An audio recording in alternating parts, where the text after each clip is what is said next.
रूही ने देखी अभीरा के मम्मी पापा की फोटो और अक्षु मासी की फोटो देखकर हो गई शॉक्ड। उसके पैरों तले जमीन खिसक गई। पर ये सब होता कैसे हम आपको बताते हैं। पर अगर आप हमारे चैनल पर नए हैं तो सबसे पहले चैनल को सब्सक्राइब कर दीजिए, वीडियो को लाइक कर दीजिए। जी हाँ दोस्तों, चलिए बताते हैं ये सब होता कैसे है। जहाँ एक तरफ अरमान जब गुस्से में गाड़ी लेकर निकलता है घर से बाहर तो अभीरा पीछे पीछे जाती है। तो वहीं अब अरमान का हो जाता है एक्सीडेंट, जहाँ पे अभीरा पीछे जाती है और जैसे ही अरमान गाड़ी से बाहर निकलता है उसे चारों तरफ से देखती है और बोलती है कि तुम्हें कहीं चोट तो नहीं लगी? कुछ भी हो सकता था, वो गाड़ी है, गाड़ी रॉकेट नहीं जो इतनी तेज लेकर जाओगे, कुछ भी हो सकता था। जिसके बाद अरमान बोलता है हाँ कुछ भी हो सकता था और अभीरा को गले लगा लेता है और बोलता है कि कॉन्ट्रैक्ट में जितनी भी शर्तें थी सारी की सारी तुम्हें सेक्रीफाइस करने को बोली गई थी, मुझे कुछ भी सेक्रीफाइस करने को नहीं बोला गया। मैं बार बार भूल जाता हूँ कि तुम्हें भी गुस्सा आ सकता है, जब हर तरफ से तुम्हें ही सेक्रीफाइस करना हो तो गुस्सा क्यों ना आए। अभीरा मैं ये फैसला तुम्हारे ऊपर छोड़ता हूँ कि कॉन्ट्रैक्ट का क्या करना और क्या नहीं, ये तुम अपने हिसाब से सोचो और तसल्ली से सोचो और किसी के दबाव में आने की कोई ज़रूरत नहीं है। जिसके बाद अब अभीरा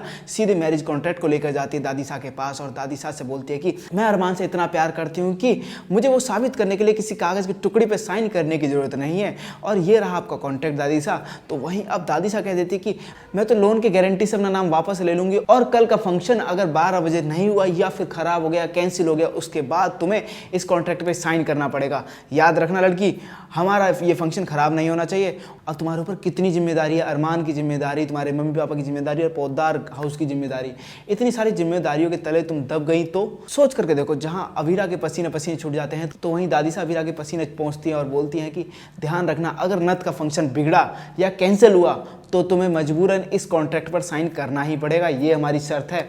जहां पर अब अभीरा पूरी जान लगा रही है तो वहीं दूसरी तरफ अब तैयारी करने वाले जो वेंडर आए हुए होते हैं चारों तरफ से, तो वहीं अगले दिन पेमेंट के लिए बोला होता है अभीरा ने। तो अब अगले दिन जब पेमेंट उन्हें नहीं मिलती तो उसके बाद वो सारा सामान हटाने लगते हैं, सारी की सारी डेकोरेशन निकालने लगते हैं। तो वहीं अब अभीरा बोलती रह जाती है, रोकती रहती है कि मत निकालिए, ये सब मत निकालिए।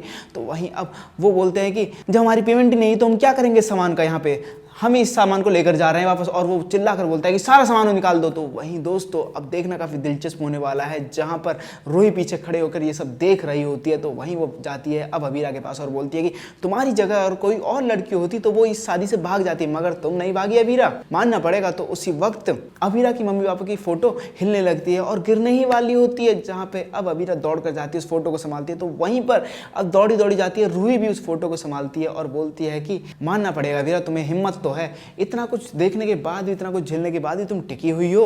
तो वहीं दोस्तों अब उसी वक्त रूही देखती है उस फोटो को जिसमें अक्षरा मौसी की फोटो होती है और अभिनव की फोटो होती है, जहां पर उस फोटो को देखने के बाद रूही के पैरों तले जमीन खिसक जाती है। तो वहीं दोस्तों मनीष जी को भी पता चलने वाला है ये सच कि अभीरा कोई और नहीं बल्कि उनकी अक्षु की ही बेटी है। वेल दोस्तों, आप लोग कितने खुश हैं। और साथ ही हम आपको बता दें कि किसी न किसी तरीके से अभीरा ने अपना मिडिल क्लास जुगाड़ लगा के वेंडर्स की पेमेंट भी कर दी है और अपना नथ का फंक्शन भी कंप्लीट कर दिया है। क्या आपको लगता है कि इस सब के लिए उसने मनीष जी से मदद मांगी है? तो आपको क्या लगता है हमें कमेंट करके जो बताएं और साथ ही चैनल से लेटेस्ट वीडियो देखने के लिए मेरे चैनल को सब्सक्राइब करना ना भूलें।